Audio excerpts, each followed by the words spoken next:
So ayan mga kabukal, so ngayon pag-usapan naman natin magkano ba ang nagastos natin sa pagpapagawa ng ganitong klaseng brooder. 4 feet ang haba, 3 feet ang lapad yan. 3 feet yan, 3 feet, and then 4 feet. Ayan. So doon sa pinili nating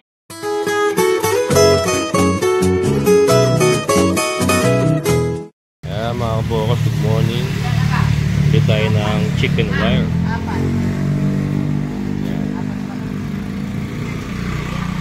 Papagawa tayo ng brooder ngayon kay Kuya Greg. Hindi ko kaya ang namin. Kat mo na. Ako makburi din pinakitin ka.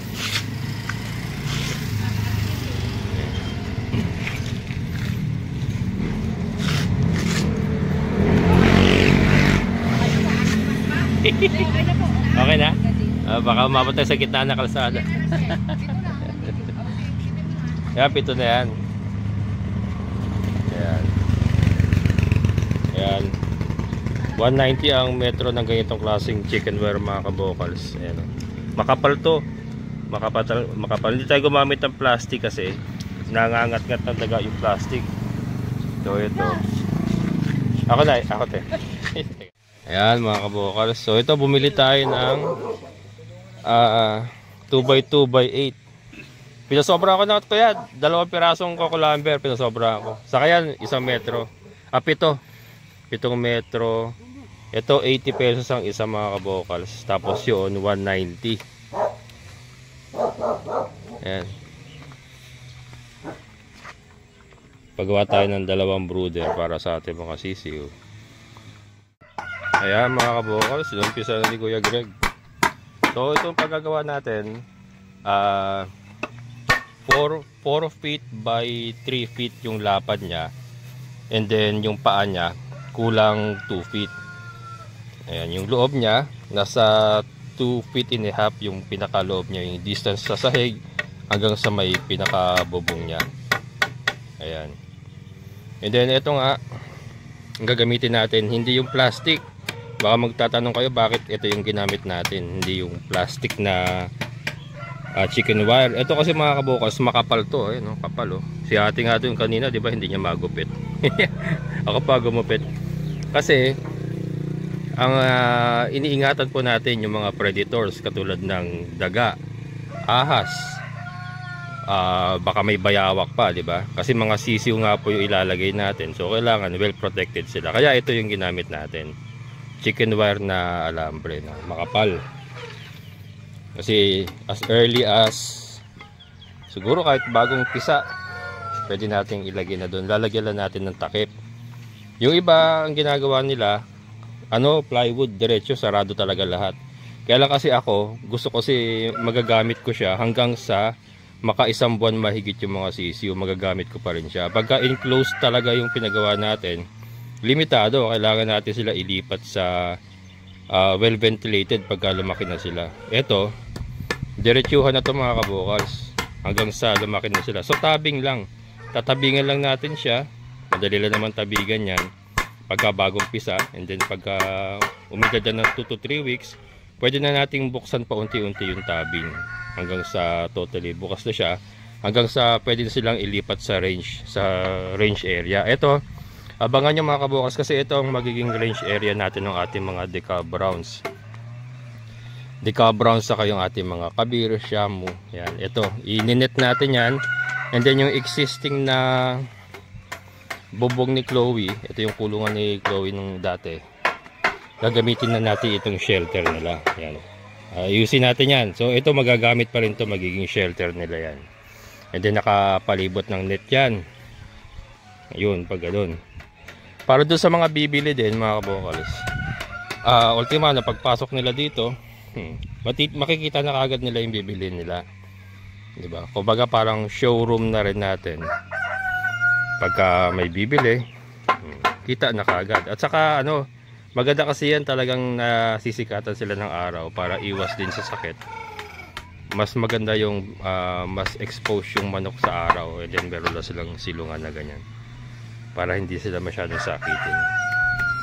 So ito mamaya mga kabukas, abangan nyo Pagka naiporma ni Kuya Greg, ipapakita ko sa inyo. And then pag-usapan natin kung magkakano ba aabutin yung pagpapagawa ng ganitong klaseng brooder. Yan. Oh, yan mga kabokals, nakaporma na. Diba? Nagpagawa tayo ng malaki para kasi magmamass production na nga po tayo ng mga Decal Brown, Kabir, saka yung cross natin na Dongtao Shamu. Kaya kailangan natin ng malalaking brooder na katulad ng ganyan. Hindi na ubra yung mga karton-karton na ginagawa natin dati mga kabokals.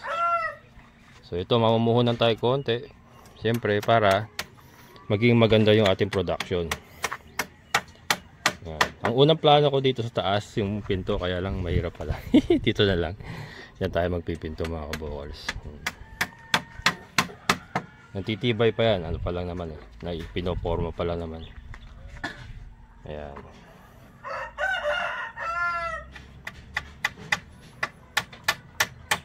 So ito, isa pa.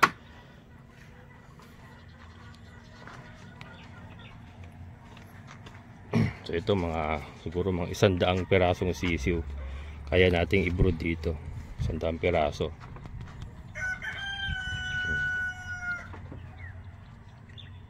Sir, pakihawakan sandali. Saan? Dito?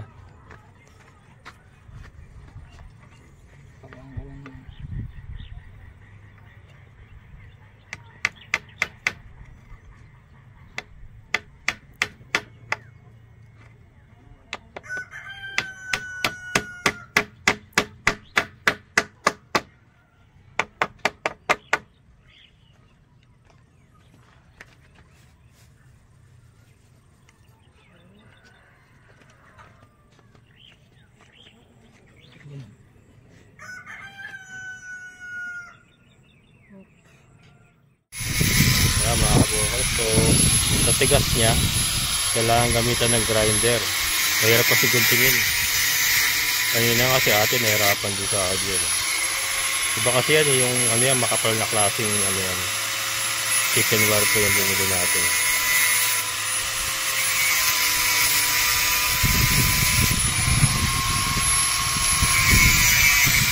Forma na mga kabokals. Yan, sahig na sahig.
Ibang ako ng mga yon.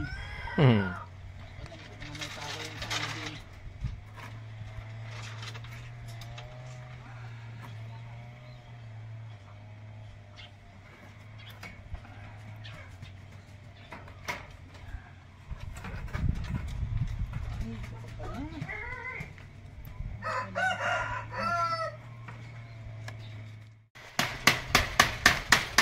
Yan mga kabokals, sahig na tayo.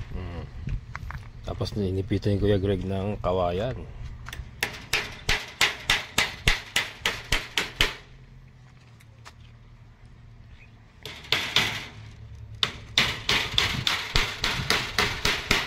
Buti meron tayong mga kawayan yung mga binaklas dati, no? Mga tuyo na yan, hindi na bumibiyak yan. Pag sariwa kasi puputok. Oo nga eh. Yan mga kabokals. Iba yan, no? Iba yan mga kabokals. Makapal kasi.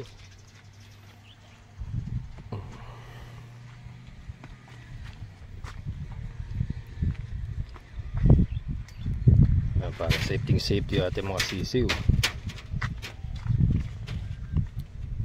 Hindi ko naipitan dito, no? Kahit wag na Para sa kaban. kahit wag siguro, oh. Ako, wala ka pang ulo dyan? Ha? Wala eh. Parang lulundo. Sinapinang ko nga din. Lulundo. Pero hindi. Tigas eh. Tawakan ko na lang. Oo.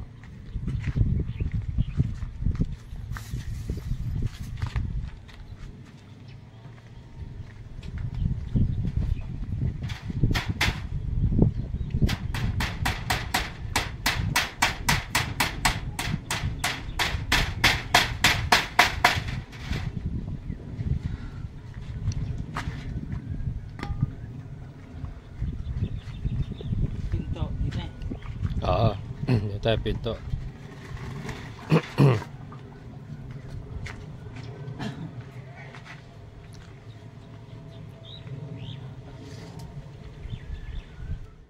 Ayan mga kabokal, so nakaporma na.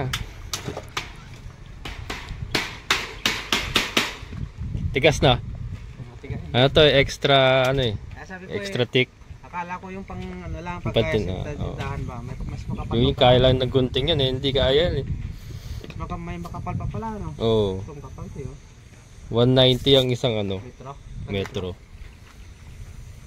Yan para ano, kasi inaano ko yung mga daga eh. Daga, baka ano, mga sisiw kasi yung ilalagay. Hindi na kaya ng daga kasi Hindi na kaya ng daga, kahit pusa. Yan mga kabukas, secured natin mga sisiw dyan. Oh. Kahit ahas, hindi makakapasok yan. Ganyan siya na sa kulong hindi makatalabas. Oo, kahit ikulong ahas dyan, yung sawa, Dawa. pwede. Tigas to yun. Hindi kaya ng ano, hindi kaya ng basta gunting lang, kaya ginagrinder ni Kuya Greg.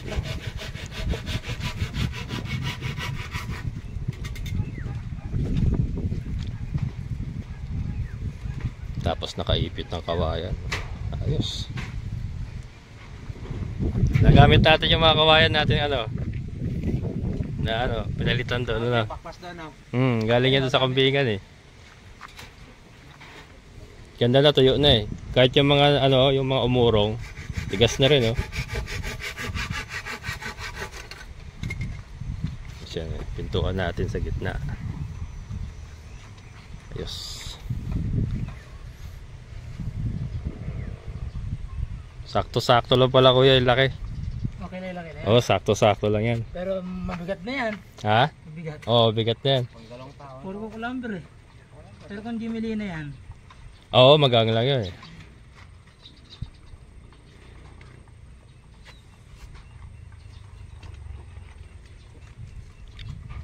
Ito, pwede ko na lang palang lagyan ng yero sa ibabaw eh, no?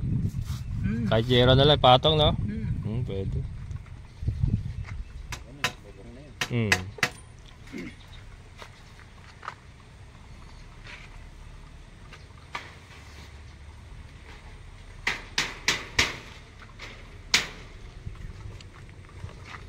Ang ganda man nakaipit.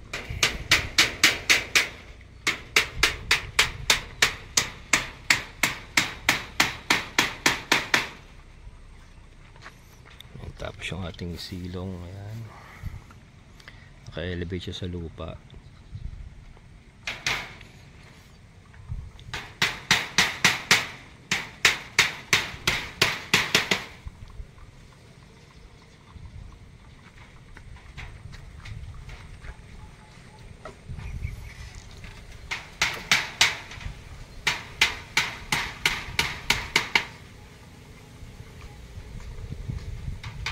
Kaya sa bibili tayo ng ano, yung gawa sa kawayan. Kasi yung gawa sa kawayan, ano eh, mga 2 taon lang, wala na eh. Yung mga ganun ko, yung ano, yung kawayan. Ayan, basta wag lang maana yan eh, no? Saka wag lang permis mabasa, maano yan, tatagal yan.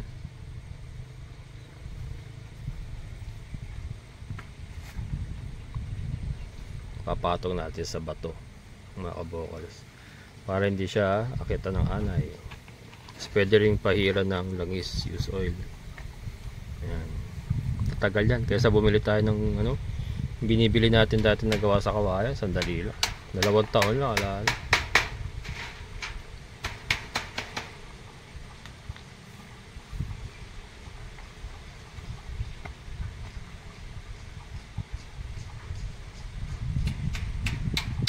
Hindi natin i-grow out yung ating mga bagong sisiw.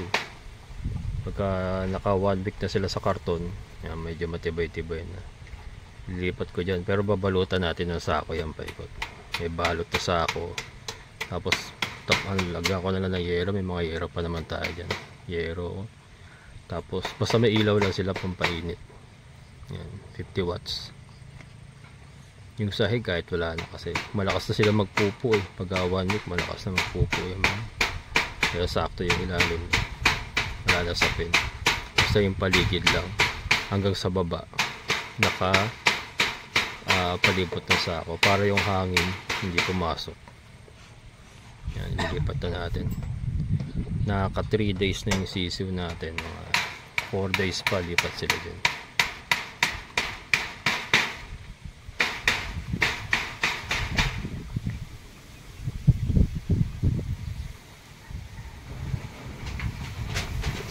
Yan, mamaya kukwentahin natin mga kabukalas kung magkano aabutin yung mga gastos sa pagpapagawa ng ganyang gulungan.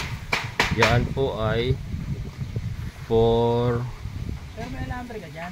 meron kaya 4 feet ang haba. Puputang ko na lang na papahinga ko lang. Ay, oo, sige. Ito. Sakto, nakabili ako kahapon. Nararamdaman ko na gagamitin natin. Yan po ay 4 feet by 3 feet yung ano natin ko yan, no? 4 yung haba, 3 feet yung lapad, ano? Yan. 4 feet by 3 feet yan.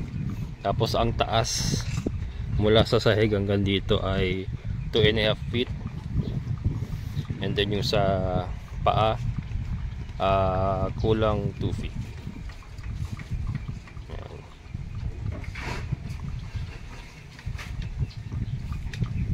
Maganda tignan yan mamaya pag tapos na talaga.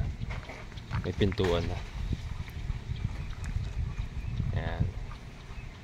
May ali mga kabokals. Yan mga kabokals. Finishing touches na lang.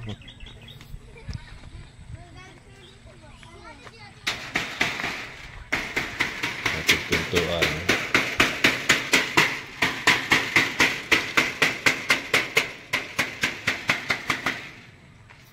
Karoon ng awan. Ha? Karoon ng awan. Hindi, madali lang naman yan. Sapawan ko na lang ng... Ay, sapawan mo na lang na ano kaya? Kawayan. Dito. Awan ko na.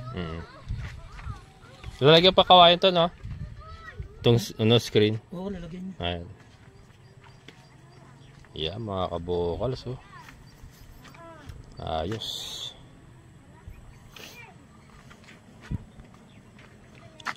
Ito lang naman ang naging awang. Ito sa pawa na lang ng kawayan. Pero di na rin naman makakapasok ang daga dyan.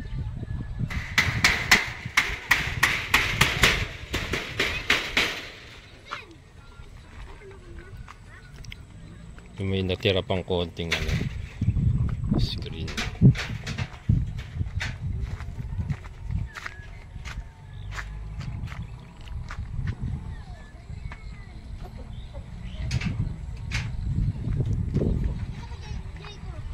Gusto.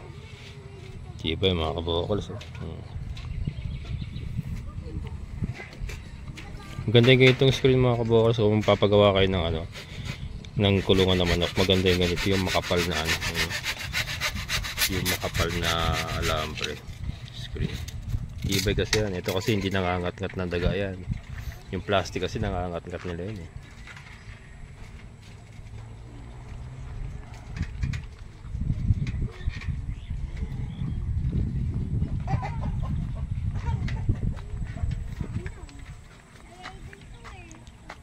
Tuwa na lang.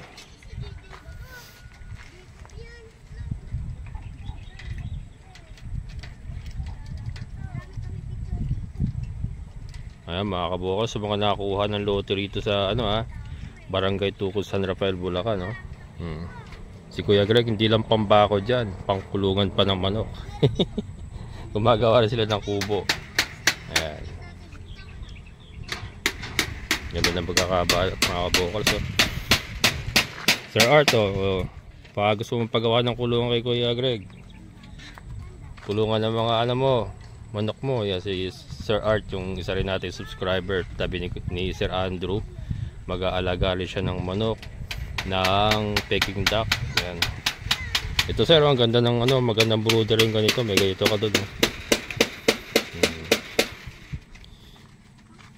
Importante yung brooder kasi yung sisiw kasi yung pinaka-crucial period ng manok, yung pagkasisiw nila.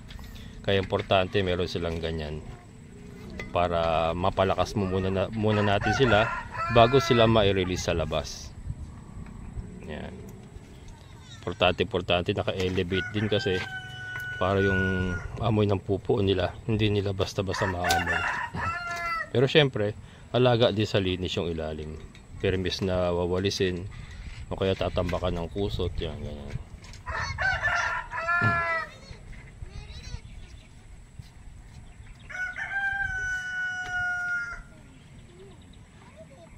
Wala kayang mga fitted na kayo lang? Kahoy? Oo, yung mga pinanting-ting yung marimikit. Teka. Ayan mga kabukas, si Ari na.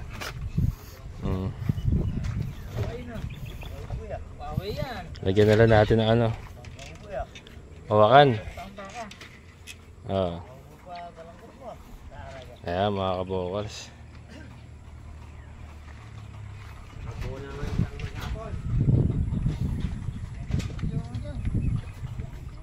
Ayan.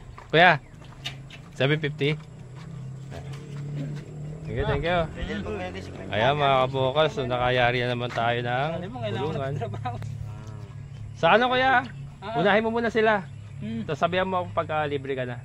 Yan kasi magpapagawa pa tayong isa mga kabukals, ganun pa rin. Ayan. Ayos.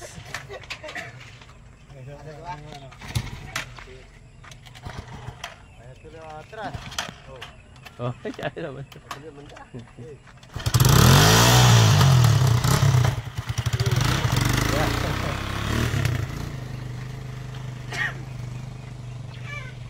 Yan. Pwede ba mo lang kita? Sige kaya, thank you. Pumunta ako din ng Marcial, hindi ba? Thank you. Ayan mga kabukals. So ayan mga kabukals, so ngayon pag-usapan naman natin magkano ba ang nagastos natin sa pagpapagawa ng ganitong klaseng brooder.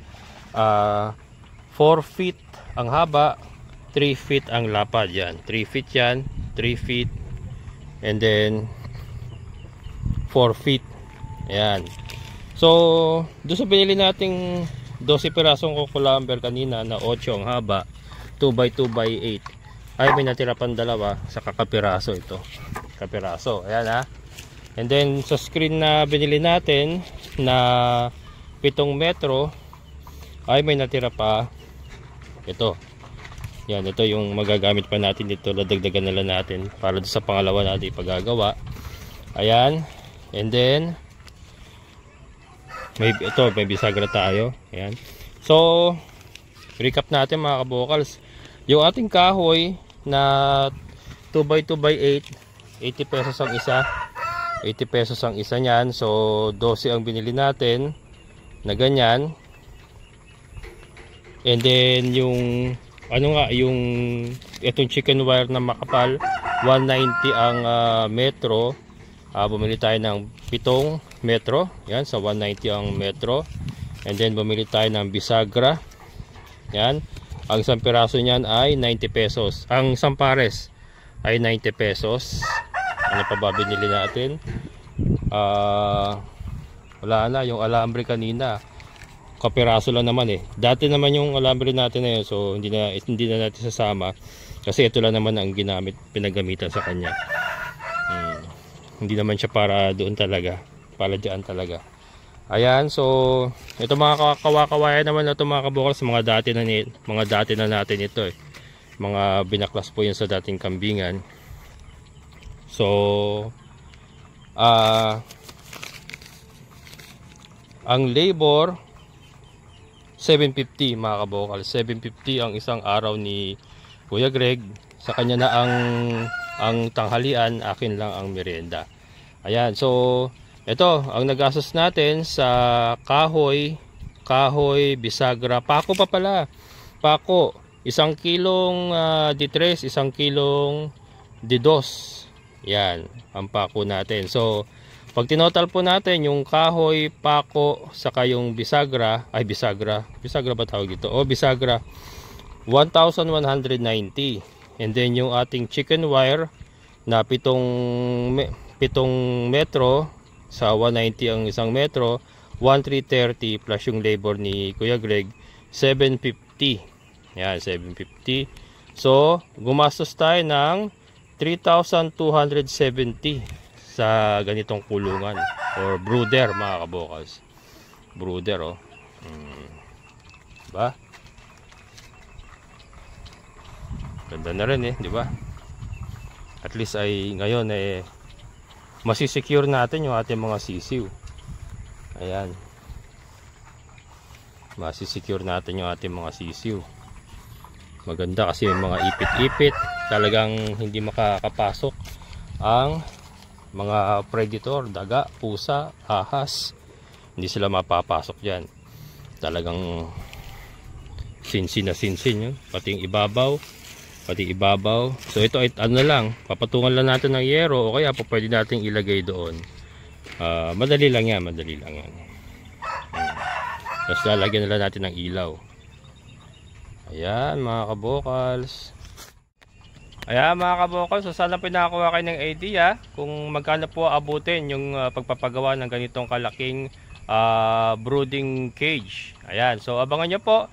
Ito nga pong area na to na nasa likod niya ay magiging free range area ng ating mga na ibibreed na decal brown at mga kabir, yung ating mga shamu. Ayan, so yan po ang kanila magiging free range area hanggang sa maibenta sila. Kumbaga itong ating magiging showroom, lahat po ng quality na pambenta dito po natin ilalagay, and then lahat po ng mga reject ay isasama po natin doon sa ating mga pato sa ilalim ng kambingan.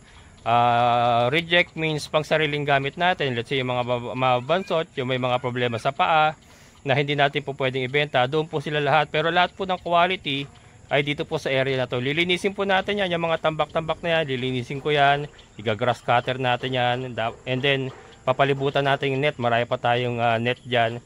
And then yung bubong na yon magagamit nila yon parang silungan. Pero ito, dito na po natin ipoposisyon yan. Dalawa po yan, magpapagawa pa tayo ng isa.